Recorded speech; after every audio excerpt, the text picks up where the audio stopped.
বাংলাদেশেও পর্বতারোহণ যে কমিউনিটি, সেই কমিউনিটি দিন দিন গ্রো করছে, প্রতি বছরই অভিযান হচ্ছে সফলভাবে। তো এখানেও যেমন সফল অভিযান আছে, এখানেও অনেক দুঃখ আছে পর্বতারোহণের সাথে যারা যুক্ত তাদের জীবনে। তো সেই সংশ্লিষ্ট যে মানুষজন এখানে আছে তাদের আমরা আজকে আমরা কথা শুনবো। আমি আরেকটু ঘটনা শেয়ার করতে চাই। এই বইটা যখন আমি ভাবি যে অনুবাদ করব, তখন আমি এই বইটাতে 11টা চ্যাপ্টার আছে। তো আমি প্ল্যান করেছিলাম যে আমি যদি এটা অনুবাদ করি, এটা তো চ্যাপ্টার হবে 13টা, এবং আমি একটা চ্যাপ্টার থাকবে শৈলী আপুকে নিয়ে। এবং এখানে আমি দেখেছি যে মারিয়া কফি যখন এই বইটার জন্য ইন্টারভিউ করেছেন, উনি মানে আমরা যেমন ইন্টারভিউ করি খুব ফর্মাল 1 ঘন্টা 2 ঘন্টা, উনি র্যান্ডমলি সারা দিন মাউন্টেনিয়ারদের সাথে থেকে, তাদের ফ্যামিলির সাথে থেকে ইন্টারভিউ করেছে দিনের পর দিন। এবং এই ইন্টারভিউ করার কারণে তাদের সাথে তার এমন একটা সম্পর্ক তৈরি হয়েছিল যে নর্মালি যে কথাগুলো বলে না কেউ, সেই কথাগুলো তারা বলে ফেলেছে মারিয়া কফিকে। এবং যেটা আসলে আমার প্ল্যান ছিল যে আমি হয়তো 2-3 দিন ওনার সাথে ঘুরে ঘুরে শৈলীপুর কাছ থেকে এরকম ইন্টারভিউ করবো, যেটা হয়নি। তো আজকে সেই সুযোগটা মিস করতে চাই না আপু। আমরা জানি সজল খালেদ ভাই এভারেস্ট আরোহণ করতে গিয়ে হারিয়ে গেছেন। তো আপনি তাকে পার্সোনালি দেখেছেন, কেমন দেখেছেন? এবং আমরা একটা কথা জানি যে মাউন্টেনিয়াররা যারা এক্সট্রিম অ্যাডভেঞ্চার করে, তাদের ইমোশনালি তারা হচ্ছে খুব মানে সূক্ষ্ম অনুভূতিগুলো তাদের থাকে না। তারা ভাবে যে হ্যাঁ, ওনারা বলতে পারেন যে হ্যাঁ আমরা তো অনেক অনুভূতি, আমরা হচ্ছে এত 8000 মিটার উপরে গিয়ে এরকম নক্ষত্র কাছাকাছি নক্ষত্র দেখে, চাঁদ তারা দেখেও আমরাও তো খুব বিস্মিত হই। কিন্তু এর বাইরেও ফ্যামিলির পার্সনদের যে অনুভূতি, এই অনুভূতিগুলো আসলে তারা কতটুকু ফিল করে। আপনি যখন তাকে প্রথম মিট করেছেন, তারপর আপনি যখন শেষবার মিট করেন, এই মানুষটার অনুভূতি কত পার্থক্যগুলো আসলে কেমন ছিল, এই বিষয়গুলো আপনার কাছে জানতে চাই। পরে আবার প্রশ্ন করবো আপনাকে, আপনার আসলে সজল খালেদকে নিয়ে না বলা কথাগুলো আমরা জানতে চাই। সজলকে নিয়ে আসলে খুব মানে আমার সবসময় মনে হয়েছে যে এটা যতটা কঠিন বিষয়, তার থেকেও বেশি কঠিন হয়েছে এই কারণে হয়তো 10 বছর ধরে কথাগুলি কখনোই বলার সুযোগ আসেনি। কারণ এটা আমার কাছে সবসময় মনে হয় যে বিষয়টা আমাদের দেশে এখনো খুবই নতুন। অনেকেই বলবে যে অনেক মানুষ পাহাড়ে যাচ্ছে, কিন্তু আমরা যদি কাউকে জিজ্ঞেস করি আমাদের আশেপাশের মানুষকে, আমার মনে হয় 3 থেকে 4 জন পর্বতারোহীর নামও কজন বলতে পারবে সন্দেহ আছে। তো এই বিষয়টাই খুব খুব আলাদা বিষয়, এবং এইটার মধ্যে ঢুকতে পেরে বোধের জায়গায় যাওয়া, তারপরে সেই বিষয়কে চিন্তা করে আরেকটা তার পরিবারের কাউকে প্রশ্ন করা এবং সেই প্রশ্নটাকে বুঝতে পারার চেষ্টা করা, আমার মনে হয় এটা একটা খুবই ইম্পসিবল জব। তো সেই কারণে নো কমপ্লেইন, কিন্তু আমি একটু ওভারওয়েলড আমার মনে হচ্ছে যে আমি আসলে এটা নিয়ে কোথা থেকে শুরু করব। থ্যাংক ইউ আমাকে বলার জন্য। সূক্ষ্ম মানে আমি যে বলবো যে সূক্ষ্ম অনুভূতির জায়গা যেটা বললেন, আমার কাছে একেবারে উল্টো মনে হয়েছে। আমার কাছে মনে হচ্ছে আমি তো সজলকেই প্রথম দেখেছি পর্বত আরোহী, তার আগে পর্বত নিয়ে আমার মনে হয় আমি কিছুই জানতাম না। আমার মনে হয় শুধু সিনেমাতে দেখেছি বা কোথাও দেখিনি, আসলে বইয়ে পড়েছি ছোটবেলায়। তো এছাড়া প্রথম যখন আমি সজলকে দেখলাম, সেটা আমার কাছে দেখে খুবই, আমি বলবো যে আমার কাছে দেখে মনে হয়েছে যে তার আগে ভাবতাম পাহাড়ে যাওয়া মানুষগুলি অন্যরকম হয়, যেমন বক্সার যারা তারা হয়তো কোন রকম হয়, নার্সরা ইউনিফর্ম পরে থাকে। তো পর্বতারোহী সজল সাদামাটা সুন্দর একজন সুপুরুষ মানুষ। তো পাহাড়ে যাবে মানে তার স্কিন খারাপ হবে, তার চেহারা খারাপ হবে, তার অন্যরকম পোশাক হবে। বাট আমার কাছে মনে হচ্ছে আমি ওকে দেখার সাথে সাথে মুগ্ধ হয়ে গেছিলাম। হি ওয়াজ সো হ্যান্ডসাম এবং গুড লুকিং, চার্মিং, খুবই অমায়িক মানুষ। তো আমার সবসময় মনে হয়েছে যে আমাদের কানেকশনের জায়গাটা ছিল যে আমরা সূক্ষ্ম বিষয়গুলি প্রথম থেকে শেয়ার করতে পেরেছি, সেটা বই নিয়ে হোক, গান নিয়ে হোক, প্রকৃতি নিয়ে হোক, গাছ নিয়ে হোক। সেটা রমনায় কখনো গেলে আমরা বোধহয় দেখাই করেছি, প্রথমে রমনা পার্কে আমাদের দেখা হয়েছে, তো গাছের মধ্যে এবং ভোরবেলা। তো এটা আমার কাছে মনে হয় যে এখন যেমন সবাই রেস্টুরেন্টে দেখা করে, ক্যাফেতে দেখা করে, গোলাপ ফুল দেয়, আমার মনে হচ্ছে আমাদের প্রথম ভালোবাসা দিবসে আমাকে দিয়েছিল 1 বস্তা পলাশ ফুল। এবং আমি জানি না মহিউদ্দিন ওই দিন ছিল কিনা, ওর যে ক্লাব এক্সট্রিমিস্ট, তো তারাই গাছ থেকে, রমনা পার্কের গাছ থেকে ফুল ছিঁড়ে বস্তায় ভরে আমার অফিসে দিয়ে গেছে। তো আমি তখন রেডিও স্বাধীনের কাজ করি, রেডিও জকি। তো আমাকে বললো যে ম্যাডাম আপনার জন্য তো একটা বস্তা আসছে। তো আমাদের এরকম প্রায়ই উপহার আসতো নানান রকমের, কারণ তখন রেডিও জকিদেরকে দেখা যেত না। এখন যেমন রেডিও জকিরা সেলিব্রিটি, মানে ফেসটাই সেলিব্রিটি হিসেবে ফেস চিনি। তো এরকম গিফট আসতো এবং আমরা গিফটগুলি দেখতাম না, মানে ওই গিফটগুলি তো আমাদের কাজ করতে কম আসতো, আমরা কাজ করে বেরিয়ে যেতাম। তা আমি বললাম ফেলে দেন, কি আসছে বস্তায়, মানে আমি বললাম ফেলে দেন। তো বললো যে একজন বাইরে অপেক্ষা করছে, এটা আপনার হাতে দেওয়ার পর যাবে। তো সম্ভবত সজলের কোনো স্টুডেন্ট সেটা নিয়ে আসছে। তো আমার এই মুহূর্তে মনে নাই, কারণ অনেক বছর আগের কথা, এটা 2009 সালের কথা। 2009 সালের ভ্যালেন্টাইন ডে, 14 ফেব্রুয়ারি। তো সেই দিন যখন আসছে বস্তা, তো আমি খুব অবাক হয়ে গেছি। এবং আমার কাছে মনে হচ্ছে শুরু থেকেই বিষয়টা আমার কাছে মনে হচ্ছে যে খুব সূক্ষ্ম জায়গা। এবং আমাকে একটা কথা যদি মানে আমার কাছে মনে হয় যে আমি প্রথম যখন জানলাম যে মানুষটাকে আমার দেখা মাত্র ভালো লেগে গেছে, মানুষটা পাহাড়ে যায়, আমার প্রথম যেটা মনে মনে এসেছিল সেটা আমি মেনশন করতে আজকে ভাবছিলাম যে আমি কি কি বলে শুরু করবো। আমার কাছে মনে হচ্ছে তার মন বোধহয় পাহাড়ের মতো বড় হবে। তো সেইভাবে আসলে আমি বিষয়টাকে প্রথম রিসিভ করেছি। আর আমার কাছে মনে হচ্ছে আমার তো কোনো চিন্তা নাই, কারণ আমার বাবা হলো খুব কড়া মানুষ ছিলেন। তো আমার বাবা মা এখানেও যেতে পারবো না, ডানে বামে যেতে পারবো না, খালি পায়ে হাঁটতে পারবো না, খুবই শাসনের মধ্যে আমি বড় হয়েছি। তো আমার কাছে মনে হচ্ছে একজন পাহাড়ে যায় তার মানে একজন অনেক বড় মনের মানুষ, আমি যা ইচ্ছা তাই করতে পারবো। তো আমার জীবন কমপ্লিটলি স্বাধীন হয়ে গেল, আমার কোনো চিন্তা নেই। তো এই সজলকে নিয়ে বলা আসলে খুবই কঠিন, কারণ এত এত গল্প। হয়তো আমরা 3 বছর সংসার করেছি, এটা আমার কাছে মনে হচ্ছে কারো কারো 300 বছরের জীবন এত সুন্দর হয় না যত সুন্দর ছিল। It's very difficult. আমার আমি আসলে প্রশ্ন করলে আমি বলতে পারি, আর এর বাইরে সজলকে নিয়ে আমি লক্ষ লক্ষ সুন্দর কথা বলতে পারবো। আর আমার প্রতিটা মুহূর্ত, প্রতিটা অনুভূতি আসলে ওয়ান্ডারফুল। এবং আমার কাছে মনে হচ্ছে যে পরিবার হিসেবে হতে পারে, এটা আমি সজল খালেদের স্ত্রী হিসেবেও বলতে পারি যে সজল খালেদের স্ত্রী হিসেবে হয়তো সে কারণেই আমি কখনো আলাদা করে নোটিস করার চেষ্টা করিনি যে আহ পরিবার হিসেবে আমার কি পাওয়ার ছিল, বা আমি আসলে কার কাছ থেকে কি চাই। কারণ আমি সজলকে দেখেছি খুবই নির্লোভ এবং কাজ করে চলতে থাকা একজন মানুষ, যে কে তাকে ধন্যবাদ দিল, কে তাকে অ্যাওয়ার্ড দিল, কে তাকে কি বললো।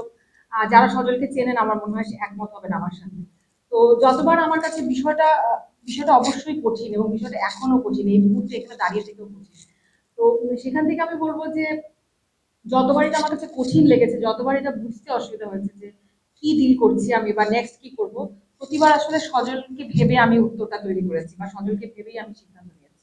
তা আমার কাছে সজলই সমাধান ছিল এখনো পর্যন্ত, সেটাই আছে। তো সেই হিসেবে আমার মনে হয় যে হ্যাঁ, পরিবারদের জার্নিটা ডেফিনেটলি, এটা আমি কঠিন বলবো না, আমার কাছে মনে হচ্ছে এটা একটা এমন একটা ঘটনা যার রেফারেন্স নাই। প্রথম যখন সজলের খবরটা আমি আমি সজলের নিউজটা দেখি টেলিভিশনে দুপুরবেলা, এবং তখন আমার বাচ্চা খুবই ছোট, 1 বছর বয়স। তো আমরা দুজনই বসে আছি, টেলিভিশনে বুলেটিনে সজলের খবরটা যাচ্ছে। তো আমার কাছে প্রথমেই মনে হয়েছে যে এই ঘটনার পরে আসলে আমার কোথায় যেতে হবে, বা এই ঘটনাটা কি সত্যি কিনা। আহ তো আমার মনে আছে, আমি জানি না আপনারা বেলাল ভাইকে চেনেন কিনা। বেলাল মোহাম্মদ স্বাধীন বাংলা বেতার কেন্দ্রের প্রতিষ্ঠাতা ছিলেন। তো বেলাল ভাইয়ের সাথে সজল খুব ক্লোজ ছিলেন, এবং আমাদের প্রেমের প্রথম পরে যে প্রথম যার সাথে আমাকে সজল দেখা দিয়েছে উনি বেলাল ভাই। তো আমার মনে হচ্ছে বেলাল ভাই আমার হাত ধরে বলেন যে সজল আমাদের সবার প্রিয়, তো ও যখন তোমাকে পছন্দ করেছে আমি শুধু তোমাকে বলবো ওর খেয়াল রেখো, কারণ ও তো ওর জীবনটা তো অন্যরকম, আর 10 জনের মতো না। তো যখন খবরটা আমি পেলাম, আমার মনে আছে প্রথম বেলাল ভাই আমাকে বললেন যে তোমার কি মনে হয় সজল আছে না নাই। তো আমি বললাম আছে। 1 সেকেন্ডও চিন্তা না করে, বিকজ আমি তখন বিশ্বাস করছি শতভাগ সজল আছে। তো আমাকে বললো তাহলে বিশ্বাসটা ভেতরে ধরে রাখো, কারণ বিশ্বাসটা যা সেটাই সত্যি। আমরা ভাবি এটা পৃথিবী, এই জন্য এটা পৃথিবী।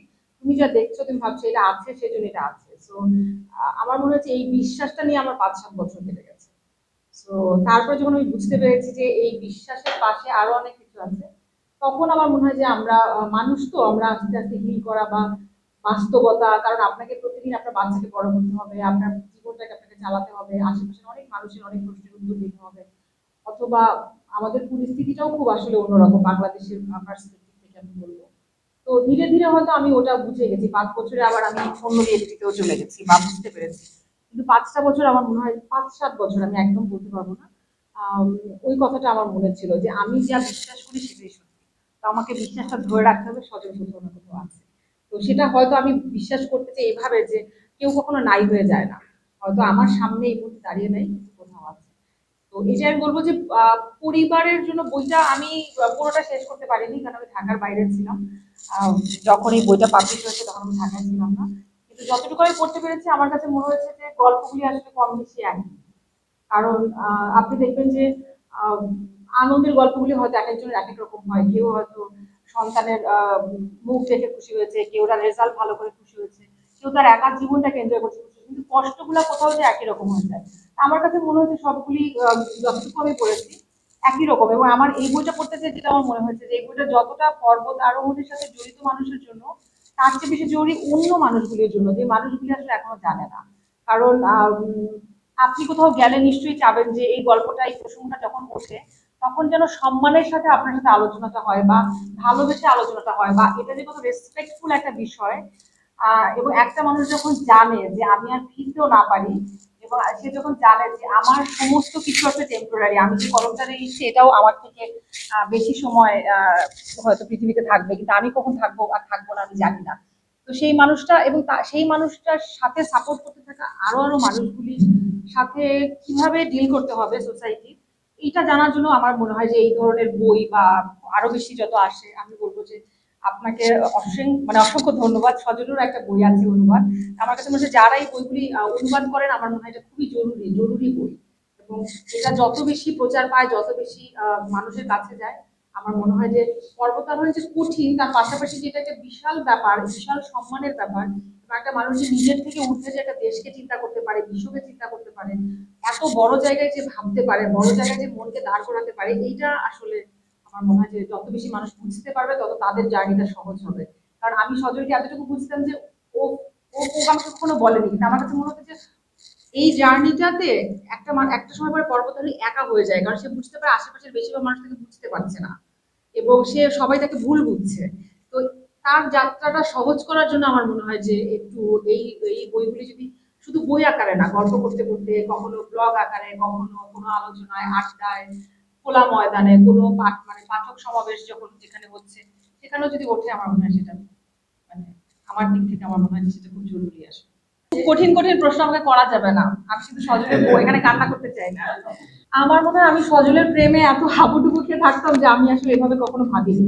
আমার মনে হয় সজলের এই কঠিন জার্নিটা বা পাহাড়ে যাওয়ার ভেতরে যে অসম্ভব ভয়ের একটা বিষয় আছে, আমার মনে হয় ভয়টা আমি প্রথম বুঝতে পেরেছি সজল যেদিন চলে গেছে। তারপরে তার আগে আমার কাছে এটা মনেই হয় নাই, এবং আমরা দুজনই অপেক্ষায় থাকতাম আমাদের কখন দেখা হবে। আর আমাদের নিয়মিত যোগাযোগ থাকতো ইমেলে, আমরা দুজনই অনেক লিখতাম, লিখতে পছন্দ করতাম। তো ওটা আমার কাছে মনে হয় না, আমার মনে হয় যে অনেক প্রস্তুতি থাকতো আমাদের দুজনের সাথে দেখা হওয়ার। আর এটা অন্য পর্বতারোহণ বা জেনারেল রিপ্লাই আমার জন্য ডিফিকাল্ট, বিকজ আমি এর আগে বা পরে আর কোনো পর্বতারোহীর সাথেই সেভাবে আমার কথা হয়নি, বা আমার মনে হয় যে হয়তো অবচেতন মনে থাকেও যে এই বিষয়টাকে সচেতন ভাবে কারোর সাথে কথা বলবো না। তো সেইভাবে আমি অনেকের বিষয়ে বলতে পারবো না একদম ওই জায়গা থেকে। বাট সজলের বিষয়টা ছিল যে আমার মনে হয় যে সে খুব মানিয়ে নেওয়ার মতোই মানুষ। আমি সজলকে দেখেছি যে আমার কাছে ওকে দেখে আমার জন্য খুব, এবং আমি অনেক কিছু শিখেছি। আমার মনে হচ্ছে যে আমি অনেক ধরনের খাবার খেতে যেমন শিখেছি, ওর সাথে মিশতে যে এবং সব ধরনের মানুষের সাথে কিভাবে মিশতে হয়, এবং মিশে যাওয়াটাকে যে বুঝতে না দিয়ে মিশতে হয়। আমাদের কি হয়, আমরা দেখবেন যে যখন একটা ফকিরকেও টাকা দেই, এমন ভাবে টাকা দেই যে আমি তোকে টাকা দিলাম, তো আমি বড়, ফকিরটা ছোট। সজলের সাথে মিশতে যে আমি ওটুকু বুঝতে পেরেছি যে কোনোভাবে টের পাওয়ানো যাবে না যে মিশছি, হাওয়ার মতো মিশে যাওয়া। তো আমি আসলে আমার কাছে মনে হচ্ছে যে এইটা সে এত গ্রেসফুলি করেছে বা এটা এত বিউটিফুলি সে করেছে যে আমার মনে হয় আমার কন্ট্রিবিউশন খুবই কম ছিল, আমি জানি না। বা আমি যে খুব আমাকে মানিয়ে নিতে হয়েছে আমি এটা বলবো না, বরং আমার মনে হয় যে আমি পাগলামি করেছি, বা সে খুব সহজে এটা মানিয়ে গেছে। যখন দীর্ঘদিনের জন্য যাত্রা খুবই কষ্ট হতো, দীর্ঘ ইচ্ছে এবং একই সাথে অনিশ্চয়তা, ঠিকঠাক মতো ফিরবে তো এই এই সময়গুলো দিতে পারবে। আমাদের আমার সাথে পরিচয় হওয়ার পরে আমাদের আসলে প্রথম দিন দেখা হয় সেদিনই আমরা জানতাম আমরা বিয়ে করবো, এবং প্রথম দিনই সজল আমার মায়ের সাথে কথা বলতো ওভার ফোন। আমার পরিচিতি নিয়ে আমি বললাম আপনার সাথে আমি কথা বলতে পারবো না, তখন সে আমাকে বললো তাহলে কেন কথা বলতে পারবেন না। আমি বলছি আমার বাবা মা আমাকে লেখাপড়ার বাইরে আর কিছু অ্যালাউ করবে না, আমি কথা বলতে পারবো না। তো তখনই সঙ্গে সঙ্গে সে আমার ফোন থেকে মাকে কল করে সাথে সাথে বললো যে আমি ওকে বিয়ে করবো। তো আমার মা ভেবেছে আমার ফোন চিন্তাই হয়েছে। তো এটা নিয়ে খুব রাগারাগি ওর সাথে বুঝিয়ে হলো। বাট যেটা হয়েছে যে তার বোধ হয় সপ্তাহ দুয়েক পরেই বা মাসখানেকের মধ্যেই সে মাকালো এক্সপিডিশনে চলে গেল। এবং আমার মনে আছে মাকালো এক্সপিডিশনে পৌঁছানো প্রথম যখন ফোনে কথা হলো তখন সে পৌঁছে গেছে আর কি, আর বাংলাদেশ থেকে গেছে সেটা বল। তারপরে আর যোগাযোগ হয়নি 15-16 দিন। এবং তারপরে একটা অদ্ভুত ফোন আসলো, তখন আমি এবিসি রেডিওতে কাজ করি। তো আমি লাইভ শুরু হবে আমার উপস্থাপনা, আমি ছিলাম রেডিও জকি। তো তখন যখন স্টার্ট হবে তার মধ্যে 1-2 মিনিট আগে অনিয়ার রুমে একটা ফোন আসলো যে সজলকে খুঁজে পাওয়া যাচ্ছে, এবং সঙ্গে সঙ্গে অনিয়ার রুমে সেন্সলেস হয়ে গেলাম। সেন্সলেস হয়ে যখন গেলাম তখন আমাকে ধরাধরি করে অনিয়ার রুম থেকে বের করা হলো, ইমার্জেন্সি অ্যানাউন্স করা হলো, অন্য আর্টিস্ট শো করলো, আমাকে বাসায় পাঠিয়ে দেওয়া। এবং আমার মাকে আমার বলতে বাধ্য হলাম আমি যে আমি এই ছেলেকে ছাড়া মারা যাবো, কিন্তু তখন আমি ভাবছি যে আর যোগাযোগ হবে না। এবং এরপর একটা 20-21 দিন যোগাযোগ হয়নি। তো আমি বলবো যে সেই প্রথম দেখা না হওয়া বা প্রথম কোনো ধরনের যোগাযোগ নাই, ডিসকানেক্টেড, এবং এই এই যে ফোন ট্রাই করছি, ফোন ডিসকানেক্টেড, ফোন বন্ধ, নাম্বার বন্ধ দেখাচ্ছে, তো ওটা খুবই ডিফিকাল্ট টাইম ছিল। আর তারপরে তো বারবার হয়েছে, প্রতিবার হয়েছে, প্রতিবারই সেম টেনশন, কারণ এটা আসলে এমন যে আপনি প্রত্যেকটা মুহূর্তে আপনার হার্টবিট ফাস্ট হতে থাকবে, আর আপনি চিন্তা করবেন যে মানে প্রত্যেকটা মুহূর্তে আপনি একটা কলের জন্য অন্তত অপেক্ষা করবেন। সেটা একটা সময় পরে ভেরি টায়ারিং এবং স্ট্রেসফুল, মানে আপনার শরীর ক্লান্ত হয়ে যাবে, আপনার মনে হবে যে আজকেও তো ফোন আসলো না, ঘুমানোর সময় মনে হবে ঘুমটা হচ্ছে না, বিকজ আপনি ভাবছেন যে আবার এটা মনে হবে যে ও আচ্ছা এখন তখন নেটওয়ার্ক থাকার কথা না, কারণ এখন সান নাই, ওখানে মানে মানে কিছু ছোট ছোট ইনফরমেশন তো দিয়ে যেত আমাদের যে ডে লাইটেই কলটা করবো, রাতের বেলা আর কল করতে পারবো না। তো এইরকম অনেক অনিশ্চয়তা, মানে এটা আসলে আমার মনে হয় যে একটা সময় স্থায়ী হয়ে যায় বডিতে টেনশনটা, এবং আপনার মনে হচ্ছে যখন পাশেও থাকবে কখনো কখনো আপনি ফিল করবেন, আমার মনে আছে মাঝে মাঝে আমার হঠাৎ মনে হতো যে মানে আমি ভুলে যেতাম যে সজল বাসায়, হয়তো অনেকদিন পরে আসার পরে আমার ওই টেনশনটা কন্টিনিউ করতে থাকে। এটা এখন আমি অন্যভাবে বলতে পারি, আমার কাছে মাঝে মাঝে মনে হয় যে ধরেন বাড়িতে যখন বাড়ির প্রধান মানুষটার কঠিন অসুখ হয়, আহ ভয়ঙ্কর অসুখ, সেটা যদি আমি বলি ক্যান্সার বা কিছু, যে ক্যান্সার পেশেন্ট তার পুরো পরিবারের আসলে ক্যান্সার হয় এবং পুরো পরিবার একসাথে এটা কন্টিনিউ করে, সেটা 6 মাস। আমার কাছে মনে হয় যে পর্বতারীদের পুরো পরিবার আসলে পাহাড়ে যায়, কেউ শারীরিকভাবে যায়, কেউ মানসিকভাবে যায়, বিভিন্নভাবে বিভিন্ন মা, এবং এই যে ছোট বাচ্চা যখন কিছুই বোঝে না, সেও তার বাবা বা মা বা যেই হোক মাউন্টেনিয়ার যে যাচ্ছে তাকে সে একইভাবে পেইন ফিল করে। আমার মনে হয় যে পেইন এবং আনন্দ দুটা বোধহয় খুব কাছাকাছি সবাই ফিল করতে পারে। আবার যখন সামিট হয়ে যায় সেই আনন্দটা বোধহয় সবার, কারণ ওই সমান পেইন জার্নি দিয়ে আপনি যাচ্ছেন, এটা এমন না যে একজন কেউ যাচ্ছে। এটা আসলে মিক্সড ফিলিংস, এক এক সময় এক এক, অনেক সময় খুব রাগ হয়, অনেক সময় খুব আনন্দ হয়, অনেক সময় বিরক্ত লাগে। আমার তো দীর্ঘদিন পর্যন্ত মনে হলো যে এমন একটা লোকের প্রেমে কেন পড়লাম যার পাহাড়ের প্রেম যার। এবং আমি তো জানি, আমার মনে আছে আমার বিয়ের সময় আমার শ্বশুর বাড়ির লোকজন খুবই খুশি ছিল যে এখন আর সজল পাহাড়ে যাবে না। আমার তারপরে যখন বিয়ের পরপরই সে পাহাড়ে গেল, আমার শ্বশুর আমাকে 1 ঘন্টা অনেক কথা বললেন, আমাকে বললেন যে তাহলে বিয়ে দিয়ে কি লাভ হলো, তোমার কথা তো কিছুই শুনে না, এই যে ব্যাগ গুছাচ্ছে বই যায়, আবার তুমি ঠেকাও, কি বউ হিসেবে তোমার তো কোনো কিছু আমি বুঝলাম না। তো আমার মনে আছে তারপর তারপর আমাকে যখন বলার পর দেখলাম আমি কোনো কথা বলি না, তখন সজলের কাছে গেল ওর বাবা, তারপরে বললো কি তোর বউর কথা শুনোস না, এই বউ তো থাকবে না, তাকে আবার ব্ল্যাকমেল করার চেষ্টা করছে যাতে করে সে না যায়। তো আমার মনে হচ্ছে সজল ফাইনালি আমার কাছে এসে 2 দিন পর জিজ্ঞেস করলো যে তুমি কি চাও। তা আমি বললাম যে আমি প্রথম দিন থেকে জানি যে সজলের জীবনের সবচেয়ে বড় স্বপ্ন সে এভারেস্টের চূড়ায় তাকে দেখতে চায়। তা আমি বললাম যে এটা ঠেকানো মানে হচ্ছে আমি আসলে, কারণ আমিও তো জীবনে অনেক কিছু করতে চাই, আমার নিজের অনেক চাওয়া আছে, এই মানুষটাকে পছন্দ করার পেছনে ওটাও একটা সবসময় আমি মনে করি যে মাথায় ছিল যে সে যেমন তার স্বপ্নের সাথে থাকে, আমিও আমার স্বপ্নের সাথে থাকতে চাই, এই জায়গাতে আমরা খুবই এক। তো আমার মনে হচ্ছে আমি ওকে ঠেকালে তো সেও আমাকে ঠেকাবে, তো আমি কেন তাকে ঠেকাবো। আর এত কঠিন বিষয়টা আসলে আমি ওই যে বললাম যে আমি আসলে বুঝতেই পারি না যে এত ভয়াবহ আকার হতে পারে, এটা কোনদিন সত্যি হতে পারে যে একটা মানুষ আসলেই পাহাড়ের থেকে আর ফেরে না। তো সেইটা একটা জায়গা ছিল। কেউ যদি আচ্ছা, আর একটা জিনিস জানতে চাই যে আমি এই বইটাতে দেখেছি যে অনেক পর্বতারোহী যখন পার্টনার, তারা চেষ্টা করছে অনেক সময় বিভিন্নভাবে যে ওখানে ওই জায়গাটাতে যাওয়ার, যে আসলে আমার বিশ্বাস মানে সে হারিয়ে গেছে, ছুটে গেছে, হিমালয়ে ছুটে এসেছে, তারা অনেকেই এসেছে। আপনার কি কখনো মনে হয়েছে সজল যে পথে দিয়ে গেছে আমি শেষবার? আমার এটা অসংখ্যবার মনে হয়েছে, আমি অসংখ্যবার চেষ্টা করেছি, বিভিন্ন জনের সাথে আলাদা করে কথা বলেছি, কিন্তু আমার কাছে যেটা সবসময় যেটা অসুবিধার ছিল বা আমি কেন পারিনি, কারণ আমার কাছে আমি এটুকু বলতে পারি যে আমি হয়তো সজলের মতো সাহসী না, কিন্তু আমি আমার মতো সাহসী মানুষ। কারণ 10 বছর ধরে এই গল্পটাকে ক্যারি করে এবং একটা সন্তানকে 1 বছর থেকে আজকে 12 বছরের সাথে করে নিয়ে চলা, এবং এত কঠিন গল্প যার কোনো রেফারেন্স নেই বাংলাদেশে, কিন্তু আমার আগে কোনো পরিবারকে আমি চিনি না, বা এখনো কোনো পরিবারকে চিনি না যার জীবনে ঘটনাটা ঘটেছে, so I have no reference still. তো সেখান থেকে বহুবার চেষ্টা করেছি, কথা বলেছি, কিন্তু কোথাও সামহাও ব্যাটে বল এটা সিঙ্ক হয় নাই, যে কারণ আমার পক্ষে একা তো যাওয়া সম্ভব না। প্রথম কথা হচ্ছে আমি পর্বতারোহী নই, এবং আমি সজলের সাথী হিসেবে গল্পটা শুনেছি বা জার্নিটাতে গেছি, কখনো এটা করবো ভেবে কিছুই আমি এটার মধ্যে আমার কাছে কোনো ইনফরমেশন নাই, কিন্তু আমি সবসময় চাইতাম যে কোনো একটা দলের সাথে আমি কেন যেন যেতে পারি। তো সেটা হয় নাই। আর ওই সময় তো গেছি, নেপালে গেছি, যখন সজলের খবরটা আসে গেছি, প্রতি বছরই 2-3 বার করে আমি নেপালে যাই। গত বছর সজলের 10 বছর ছিল জন্মদিন, তো সে তখন আমি আর আমার সন্তান আমরা গেছি 10 দিনের জন্য নেপালে। আমার কাছে মনে হচ্ছে সজলের জন্মদিনের সেলিব্রেশনটা আমরা দুজন নেপালে করতে চাই। তো আমরা গেছি এবং ছিলাম ওই সময়টা জানুয়ারিতে, সজলের জন্মদিনের সময়। কিন্তু আমি আসলেই যেতে চাই, আমি সবসময় যেতে চাই। আমার মনে হয়েছে যে মানে আমার এটাকে আমার এভাবে এখন ভাবি যে যেহেতু এটা আমার ট্র্যাক না এবং আমি সরাসরি পারবো না, তো আমি মনে মনে অপেক্ষায় থাকি সবসময় যে কখনো যদি কোনো ব্যাটে বলে সিঙ্ক হয়ে যায় ডেফিনেটলি আমি যেতে চাই। হয়তো সেটা এভারেস্টের চূড়ায় যেতে চাই না, কিন্তু অন্তত আমি দেখতে চাই সেই পাহাড়টা কেমন, যেই পাহাড়ের জন্য সবকিছু ছাড়তে পেরেছে সজল, বা যার কাছে যাওয়ার জন্য তার জীবনটা পুরোটাই সে উৎসর্গ করতে পেরেছে। তো ডেফিনেটলি আমি একেবারে বাংলা সিনেমার নায়িকাদের মতো কান্নাকাটি, খুশি, এত এত ক্লিয়ার মনে নেই, এত ডিটেলে বলতে চাই না এখানে। খুবই কিছু জিনিস খুবই ব্যক্তিগত, কিন্তু খুবই আনন্দের। এটা মানে আনন্দের মানে ওইটা হচ্ছে আমি বলবো মানে আপনি প্রেমে পড়লে কি হয়, 5 মিনিটের জন্য কি আপনি আপনার পার্টনারকে আসলে মানে আপনার যখন ইচ্ছা করবে তখন আপনি তার গলা শুনতে যাবেন, দেখা করতে যাবেন।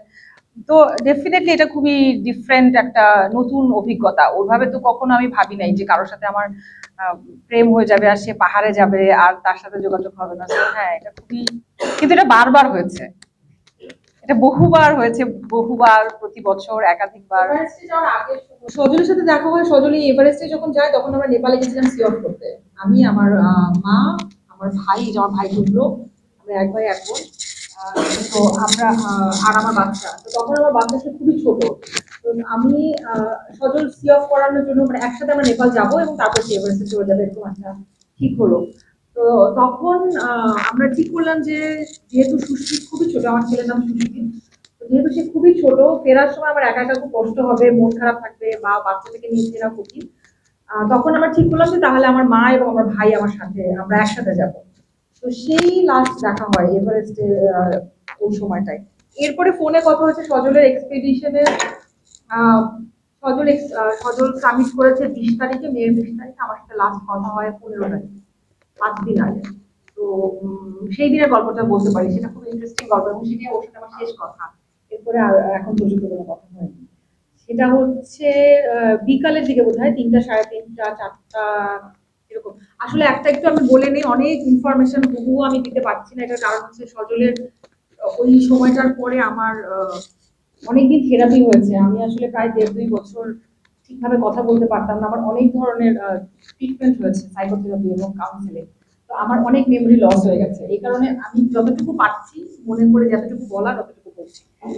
তো ওই সময় বিকালবেলার দিকে এরকমই একটা সময়, বিকালবেলার বাসা থেকে বের হয়ে আমরা একটা মুদি দোকানে, পাশে একটা কাছে মুদি দোকান আছে, তো আমার বাচ্চাকে আমি কোলে নিয়ে গেছি। সেই মুহূর্তে ফোন আসছে। ফোন যখন আসছে তখন আমি আমার বাচ্চাকে নিচে রেখে ওর কোথাও একটা আশেপাশে কোথাও, আমি খুবই এক্সাইটেড হয়ে গেছি কারণ অনেকদিন ধরে তখন কথা হচ্ছিল না। আমি ওকে নিচে কোনো জায়গায় রেখে ওই দোকানের সাথে দাঁড়িয়েই কথা বলছি ফোনে। তো কথা বলতে বলতে হঠাৎ আমি তাকিয়ে দেখি, তখন সজল ফোন করে বলছে যে ওর আজকে মনটা একটু খারাপ আর একটু সময় আছে কিনা, আমার ফ্রি আছে কিনা আমি, নাকি বাচ্চার সাথে, তাহলে একটু কথা বলবো। তো কথা বলতে বলতেই 1-2 মিনিটের মাথায় আমি খেয়াল করলাম যে সুস্মিত রাস্তা পার হয়ে অন্য কোনো একটা লোকের কোলে। তো আমি ওটা দেখে এত নার্ভাস হয়ে গেছি, কারণ বাচ্চাটা ওখানে গেল কিভাবে। খুব টেনশনে সাথে সাথে আমি সজলকে বললাম যে আমি তোমাকে পরে কল করি, কারণ সুস্মিতকে অন্য কারো কোলে এসে উঠে বসে আছে, ও গেল কিভাবে আমার মনেও নাই যে আমার কোল থেকেও গেল কিভাবে। এখন পরে মনে হচ্ছে যে নিজে রেখে দিয়েছিলাম। তো দুই একটা কথা সজল আমাকে বারবার ফোনে বলছিল যে তুমি একটু ফোন করো, আজকে আমার মনটা একটু খারাপ আর কথা বলতে ইচ্ছা করছে, আমি সুস্মিতের সাথে ভিডিও কল করতে চাই। এখানে যেমন কোন নেটওয়ার্ক একটু করে আর থাকবে না, কারণ সানসেট হয়ে যাবে তার কিছু। তখন বোধ হয় আমার মনে নাই ক্যাম্প 2 আর না আচ্ছা যাই হোক, তারপরে কথা মাঝপথেই থামিয়ে দিয়ে বললাম যে আমি একটু পরেই ফোন করছি বাসায় এসে। তো আমি দোকানে কি কোনো কেনাকাটা করলাম না, রাস্তা পার হয়ে সুস্মিতকে কোলে নিলাম, নিয়ে বাসায় গেলাম। বাসায় যাওয়ার পরে দেখলাম তার ডাইপার চেঞ্জ করতে হবে, ডাইপার চেঞ্জ করার পর সে অসম্ভব কান্না করছে, না তার খিদা লেগে গেছে। তো সবকিছু শেষ করতে করতে আমার খেয়াল নাই ফোন করার কথা। তো এটা করতে করতে সন্ধ্যা হয়ে গেছে, 7:30, 8টা বেজে গেছে। ততক্ষণে সুস্মিত অনেক কান্না করে তারপর ব্রেস্টফিড করতো, সে সব গান করে ওকে ঘুম পাড়ানোর পরে আমার হঠাৎ খেয়াল হলো যে আমি তো সজলকে কল দেবো। তখন আমি ট্রাই করলাম, তখন নট রিচেবল, এবং তারপরে আর ফোনটা পাইনি। তো আমার মাঝে মাঝে এটা হঠাৎ মনে হয় যে আসলে কি বলতে চাচ্ছিল তখন। তো ওইটা আমাদের সাথে লাস্ট আলাপ আর কি, এরপরে আর কথা হয় না। এই বইটাতে আরেকটা ব্যাপার আছে যে ক্রিস বলিটনের ওয়াইফ উইন্ডি বলিটন বলছে যে ওনাদের কমিউনিটিতে যখন এরকম কোনো দুর্ঘটনা ঘটে তার সাপোর্ট সিস্টেম হিসেবে সবসময় ক্রিস বলিটনের ওয়াইফ উইন্ডি বলিটন যায় না, সেই ফ্যামিলিগুলো যায়, তারা তার মুখে এসে কান্না করে। এবং ক্রিস বলিটনের ওয়াইফের ক্রিস বলিটনের ছেলে বলে যে আমার মাকে আমি সবসময় দেখতাম যে কিছু নারীরা এসে আমার মায়ের বুকে জড়িয়ে ধরে মাকে কাঁদতো, মায়ের সাথে কান্না করতো করে এবং হাহাকার করতো, তার স্মৃতি মাকে নিয়ে মানে সাপোর্ট সিস্টেম হয়েছিলেন ওই কন্টেনারি কমিউনিটি। আপনি এই কমিউনিটি থেকে আপনি যখন মানসিকভাবে হারিয়ে যাওয়ার পর খুব ট্রমার মধ্যে ছিলেন, কেমন সাপোর্ট এই কমিউনিটির মাধ্যমে? একটা জিনিস খুব কমপ্লিকেটেড ছিল আমার কাছে মনে হয় আমার বেলাতে, সেটা হচ্ছে যে আমি একেবারেই মানতেই পারছিলাম না যে সজল নাই।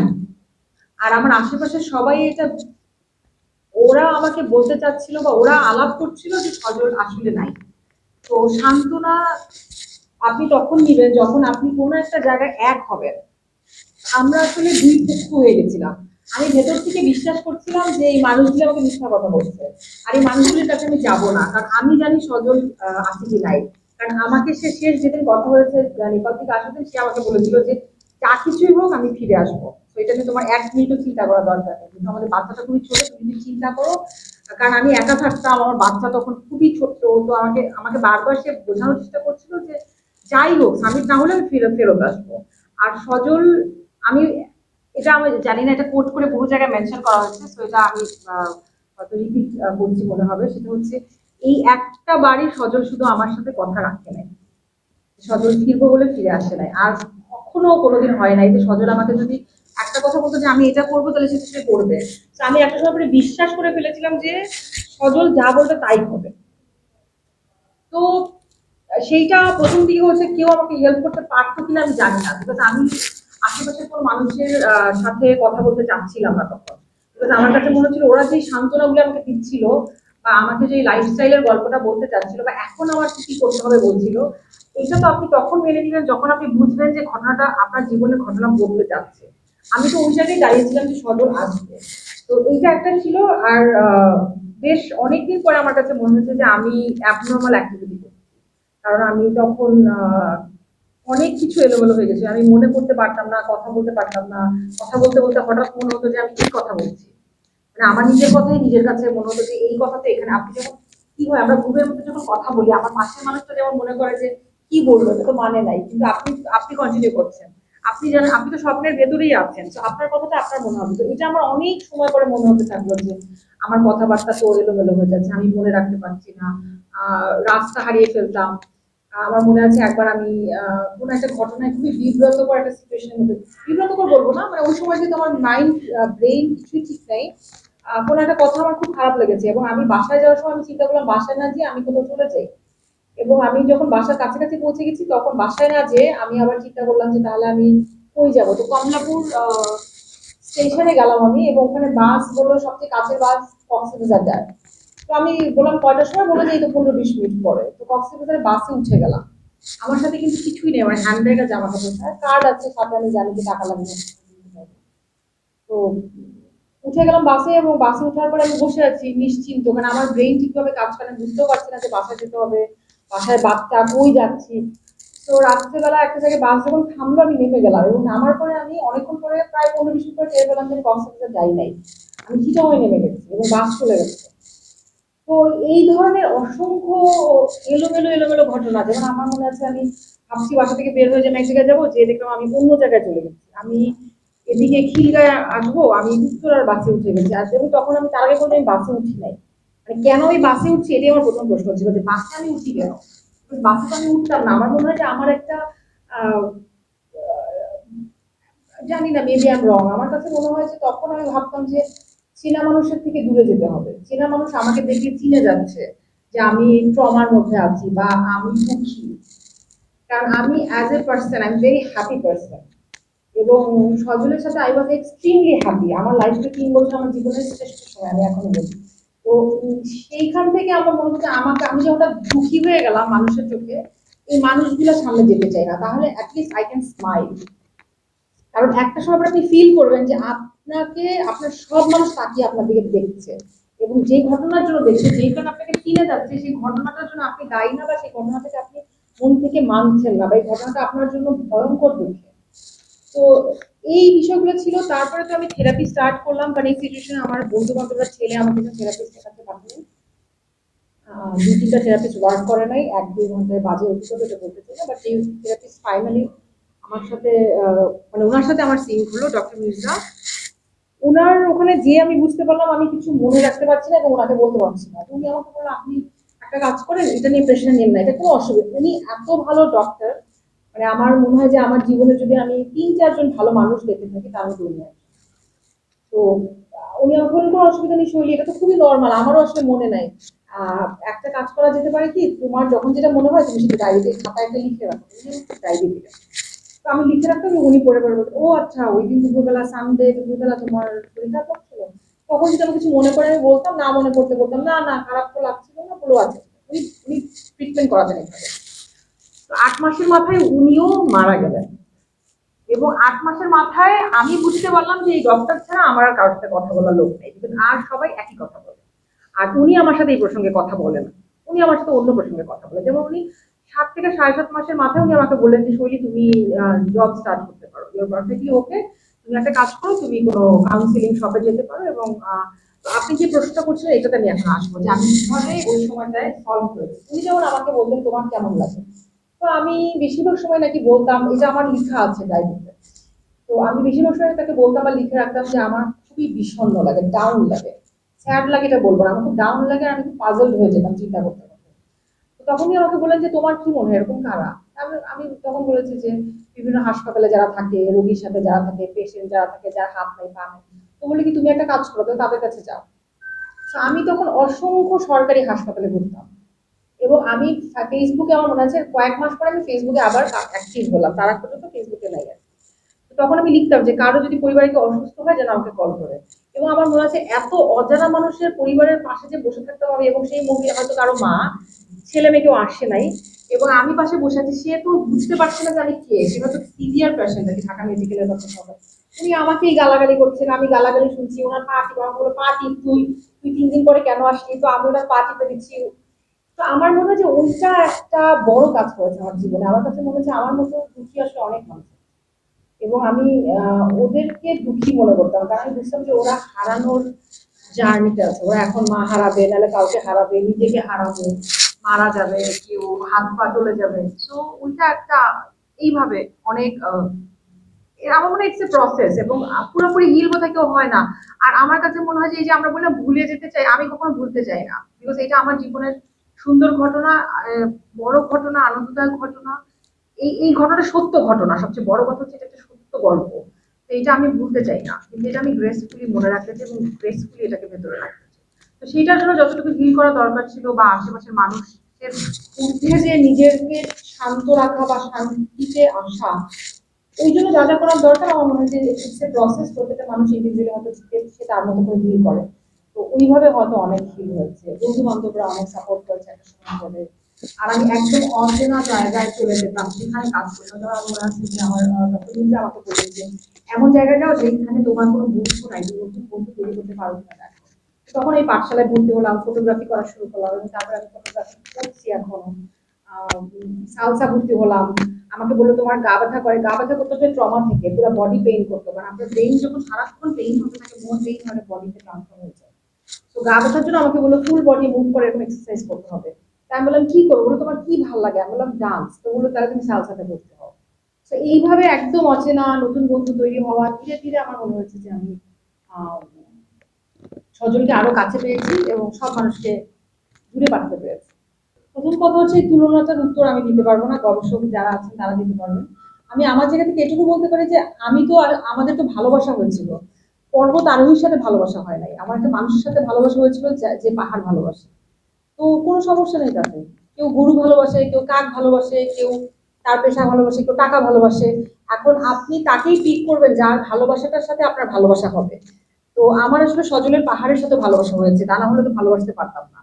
তো আমার কাছে মনে হচ্ছে এইখানে হয়তো আমাদের ওইটাই সবচেয়ে বড় মিল। আমি বলবো যে আমার জন্য খুব সহজ ছিল, কারণ ধরেন এটা না হয়ে যদি আমি আমি আসলে দুষ্টামি করে বলি যে মানুষ তো বিভিন্ন ভাবে হারিয়ে যায়। ধরেন কেউ কার অ্যাক্সিডেন্টে হারিয়ে যায়, কেউ মাথায় ফ্যান করেও হারিয়ে যায়। তো আমার কাছে মনে হয় যে আমার বর তো বীর। তো সেইখান থেকে আমি বলবো যে আমি অনেক ভালো গ্রেট ফিল করি। আর যেটা আপনি বললেন এভাবে আমি কখনো চিন্তা করি না, আমার চিন্তা জায়গাটা খুবই আলাদা।